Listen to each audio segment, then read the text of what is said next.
ഈശോയിൽ സ്നേഹമുള്ള പ്രിയ സഹോദരി സഹോദരന്മാരെ, നമ്മൾ തപസ് കാലത്തിലെ 6-ാമത്തെ ഞായറാഴ്ചയിലേക്ക് പ്രവേശിക്കുകയാണ്. തപസ് കാലത്തിലെ 6-ാമത്തെ ഞായറാഴ്ച അറിയപ്പെടുക ഈശോയുടെ പീഠാനുഭവ ഞായർ എന്നാണ്. അപ്പോൾ ഈ പീഠാനുഭവ ഞായറോടുകൂടെ നമ്മൾ ഈശോയുടെ പീഠാനുഭവ വാരത്തിലേക്ക് അഥവാ വിശുദ്ധ വാരത്തിലേക്ക് പ്രവേശിക്കുകയാണ്. ഈ വിശുദ്ധ വാരത്തിൻ്റെ ആഘോഷങ്ങൾ അതിൻ്റെ പരിസമാപ്തിയിലെത്തുന്നത് പെസഹ ത്രിദിനത്തിലൂടെ ഈശോയുടെ പീഠാനുഭവവും കുരിശുമരണവും അനുസ്മരിച്ചുകൊണ്ട് നമ്മൾ ഈശോയുടെ ഉത്ഥാനത്തിൻ്റെ മഹിമയിലേക്ക് പ്രവേശിക്കുമ്പോഴാണ് ഈ വിശുദ്ധവാരം അതിൻ്റെ ഉന്നതിയിലേക്ക് എത്തുകയും സമാപിക്കുകയും ചെയ്യുന്നത്. അപ്പോൾ പെസഹ ത്രിദിനത്തോടെ ആണ് വിശുദ്ധവാരം സമാപിക്കുക. ഈശോയുടെ പീഠാനുഭവ ഞായറിൻ്റെ ലിറ്റർജിക്ക് 2 പ്രധാനപ്പെട്ട ഭാഗങ്ങളാണുള്ളത്. ഒന്നാമത്തേത് ഈശോയുടെ ജെറുസലേമിലേക്കുള്ള രാജകീയ പ്രവേശം. രണ്ടാമത്തേത് അവിടുത്തെ പീഠാനുഭവ അനുസ്മരണം. അപ്പോൾ ഇത് രണ്ടിൻ്റെയും അനുസ്മരണത്തിൻ്റെ ഭാഗമായി, ഈശോയുടെ ജെറുസലേമിലേക്കുള്ള രാജകീയ പ്രവേശനത്തിൻ്റെ ഭാഗമായി നമ്മൾ ഇന്ന് വളരെ ആഘോഷമായ ഒരു ദേവാലയ പ്രവേശക പ്രദക്ഷിണം നടത്തുന്നു. അത് ഈശോയുടെ ജെറുസലേമിലേക്കുള്ള രാജകീയ പ്രവേശനത്തെ അനുസ്മരിച്ചുകൊണ്ട് നമ്മൾ ചെയ്യുന്നു. ഈശോയുടെ പീഠാനുഭവത്തെ അനുസ്മരിച്ചുകൊണ്ട് നമ്മൾ ഇന്ന് വളരെ പ്രത്യേകമായ രീതിയിൽ ഈശോയുടെ പീഠാനുഭവ ചരിത്ര വായന നടത്തുന്നു. ഈ വർഷം മർക്കോസിൻ്റെ വർഷമായതുകൊണ്ട് മർക്കോസ് സുവിശേഷകൻ രേഖപ്പെടുത്തിയിരിക്കുന്ന ഈശോയുടെ പീഠാനുഭവ ചരിത്രമായിരിക്കും നമ്മൾ വായിക്കുക. അപ്പോൾ ഈ 2 കർമ്മങ്ങൾക്കും, അതായത് ഈശോയുടെ ജെറുസലേമിലേക്കുള്ള രാജകീയ പ്രവേശനത്തിനും ഈശോയുടെ പീഠാനുഭവ അനുസ്മരണത്തിനും പ്രത്യേകമായിട്ടുള്ള സുവിശേഷ ഭാഗങ്ങളുണ്ട്. നമുക്കിന്ന് ഈശോയുടെ ആ ജെറുസലേമിലേക്കുള്ള രാജകീയ പ്രവേശനത്തോടനുബന്ധിച്ചുള്ള ആ സുവിശേഷ ഭാഗമാണ് നമ്മുടെ വിചിന്തനത്തിനായി നമ്മൾ സ്വീകരിച്ചിരിക്കുന്നത്. പ്രിയപ്പെട്ടവരെ, എവങ്കേലിയം ക്രിസ്തിയിലേക്ക് സ്വാഗതം. കുരുത്തോല പ്രദക്ഷിണത്തിന് മുൻപ് സുവിശേഷം പാരായണം ചെയ്തുകൊണ്ടാണ് നമ്മൾ ആ തിരുക്കർമ്മങ്ങൾ ആരംഭിക്കുക. മർക്കോസ് എഴുതിയ സുവിശേഷം 11-ാം അധ്യായം 1 മുതൽ 10 വരെയുള്ള വാക്യങ്ങളാണ്. അത് പ്രകാരമാണ്: യേശുവും ശിഷ്യന്മാരും പെസഹ ആഘോഷിക്കുവാനായി ജെറുസലേമിലേക്കുള്ള യാത്രാമധ്യേ ബഥനി, ബെത്ഫഗ എന്നീ നഗരങ്ങളിലേക്കെത്തി.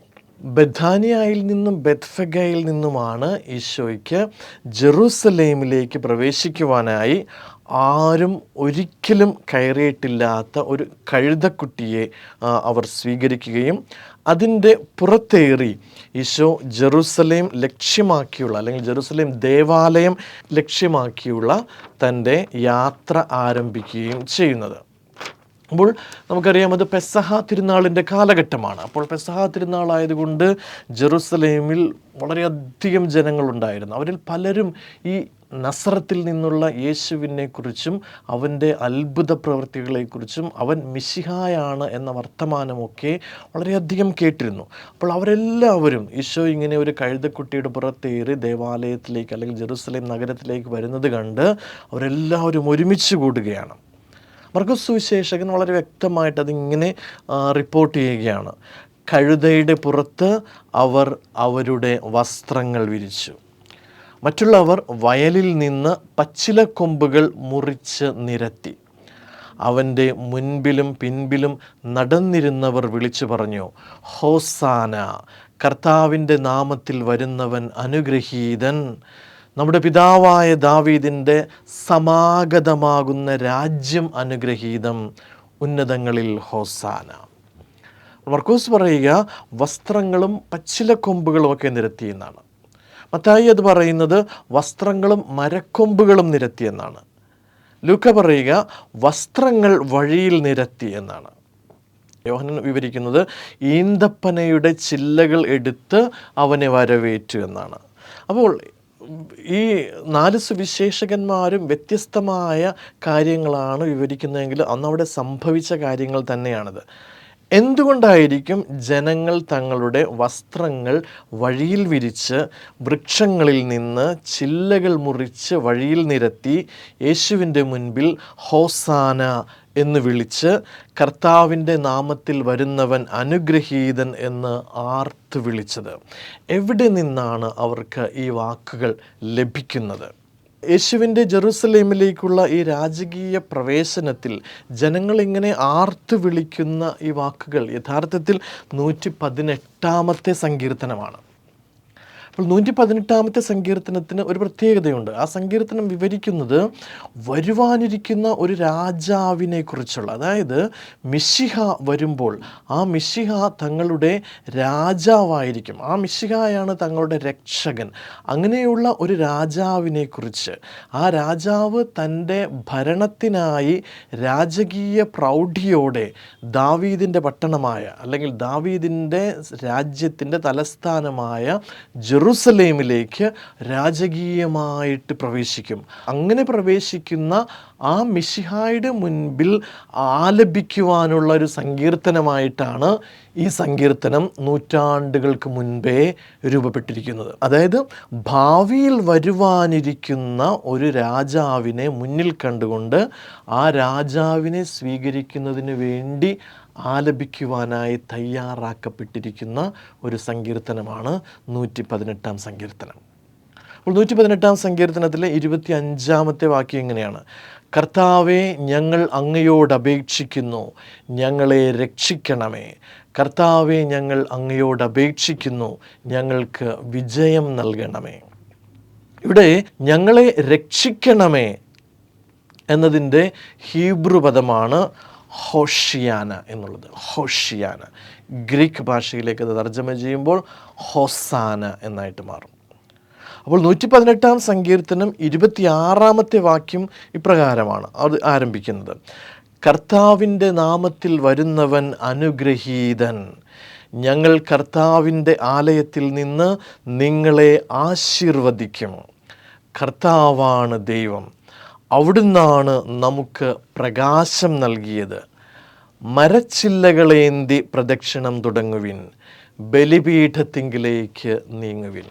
ഇവിടെ വളരെ വ്യക്തമായിട്ട് പറയുന്നു, മരച്ചില്ലകളേന്തി പ്രദക്ഷിണം തുടങ്ങുവിൻ. അപ്പോൾ ഇങ്ങനെ വരുന്ന ആ രാജാവിനെ ആനയിക്കുവാനായിട്ട് ജെറൂസലേമിലേക്ക്, അവൻ്റെ രാജകീയ സിംഹാസനത്തിലേക്ക് ആനയിക്കുവാനായിട്ട് നിങ്ങൾ പ്രദക്ഷിണം നടത്തേണ്ടത് കൈകളിൽ മരച്ചില്ലകൾ ഏന്തിക്കൊണ്ടാണ് എന്ന് നൂറ്റാണ്ടുകൾക്ക് മുൻപ് തന്നെ ആ 118-ാമത്തെ സങ്കീർത്തനത്തിൽ എഴുതി വച്ചിരിക്കുകയാണ്.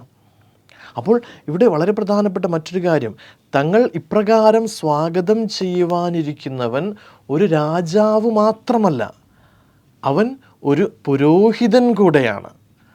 ആ പുരോഹിതനാവട്ടെ ബലിപീഠത്തിലേക്കാണ് പ്രവേശിക്കുന്നത്. എന്തിനു വേണ്ടി? ബലിയർപ്പിക്കുവാൻ വേണ്ടി. അതാണ് ഇങ്ങനെ പറയുന്നത്, മരച്ചില്ലകളേന്തി പ്രദക്ഷിണം തുടങ്ങുവിൻ, ബലിപീഠത്തിങ്കിലേക്ക് നീങ്ങുവൻ. കാരണം ഈ വരുന്നവൻ രാജാവാണ്, അതോടൊപ്പം അവൻ പുരോഹിതനുമാണ്. കാരണം പുരോഹിതനാണ് ബലിപീഠത്തിലേക്ക് പ്രവേശിക്കുക. അപ്പോൾ ഇവിടെ വളരെ വ്യക്തമായിട്ട് പറയുകയാണ്, ഈശോ രാജാവും പുരോഹിതനുമാണ്.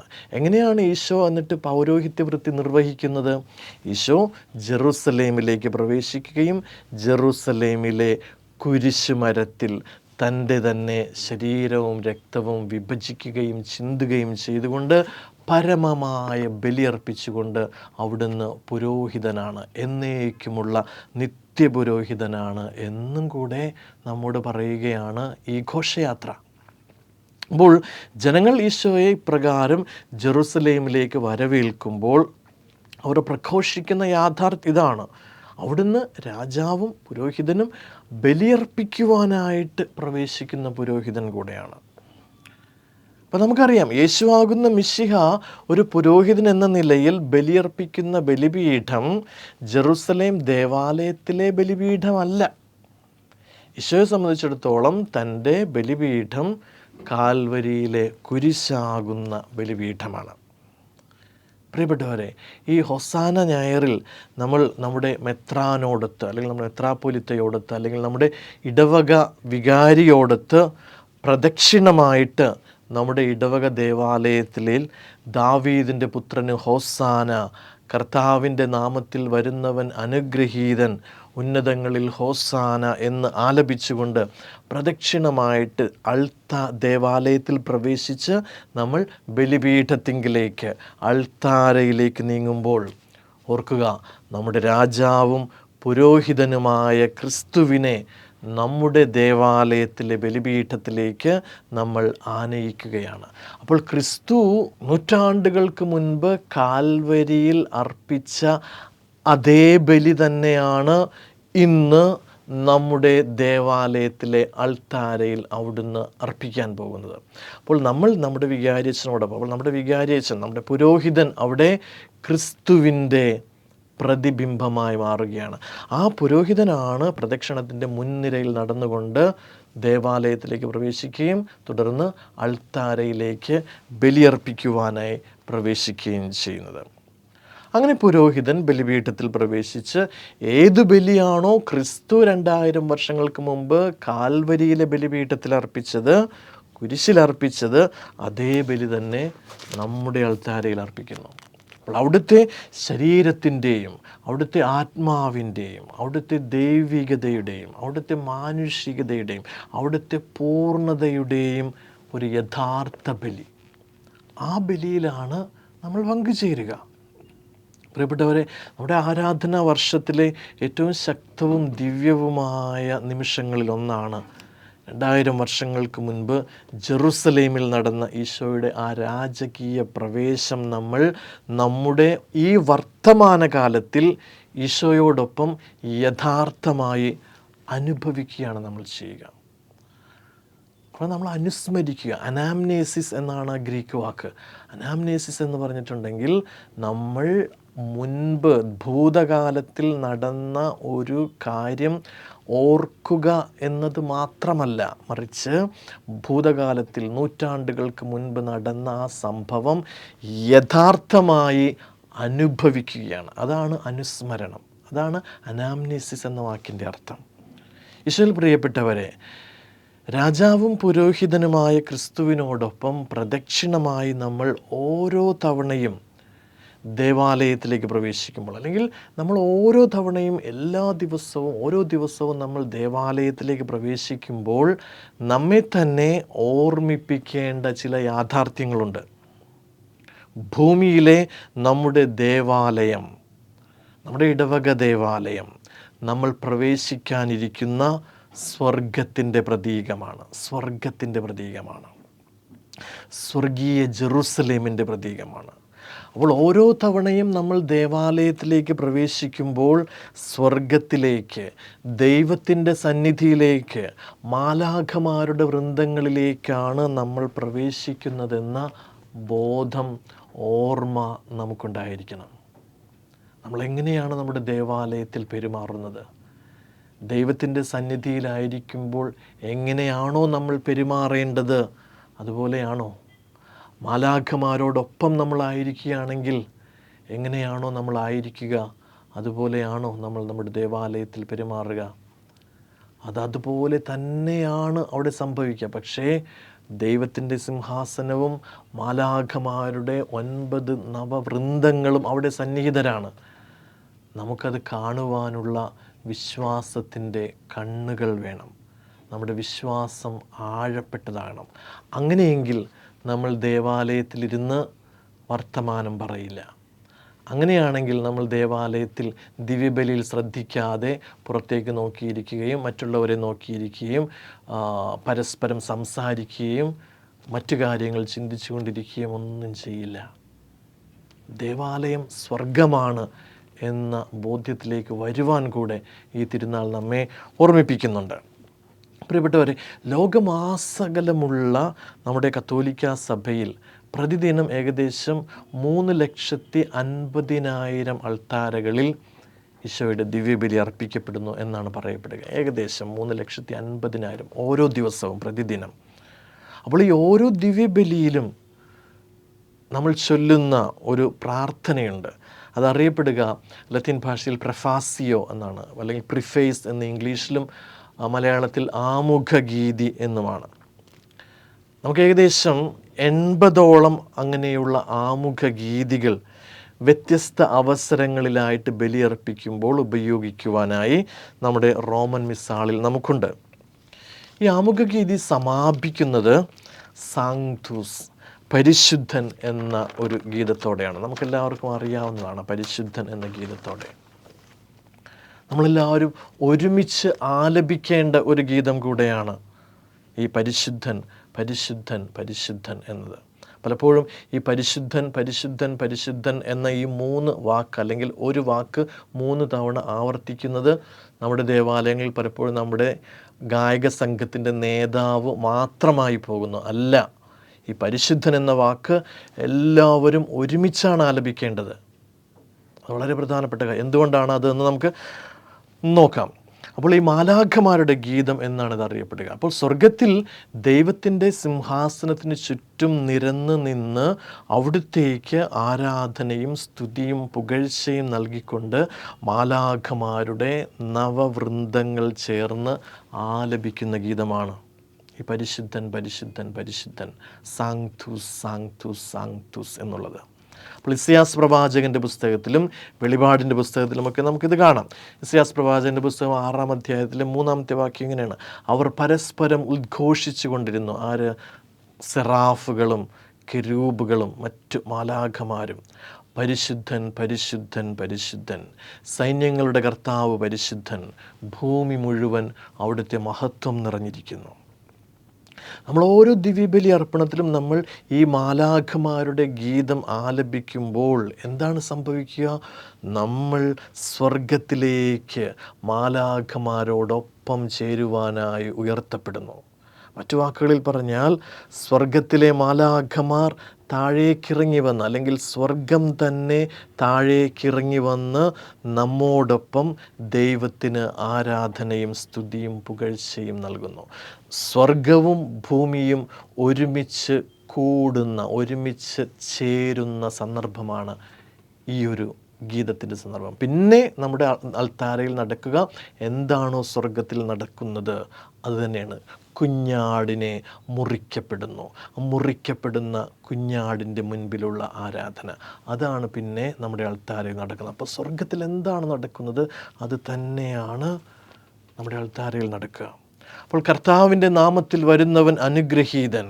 Blessed is he who comes in the name of the Lord. ക്രിസ്തു ജെറുസലേമിലേക്ക് തൻ്റെ രാജകീയ പ്രവേശനം നടത്തിയപ്പോൾ ജനങ്ങൾ അവിടുത്തെ മുൻപിൽ നിന്ന് ആലപിച്ച അതേ വരികൾ തന്നെയാണ് നമ്മൾ നമ്മുടെ ദിവ്യബലി അർപ്പണ സമയത്ത്, ഈ ആമുഖ ഗീതിയുടെ സമയത്ത് ആലപിക്കുന്നത്.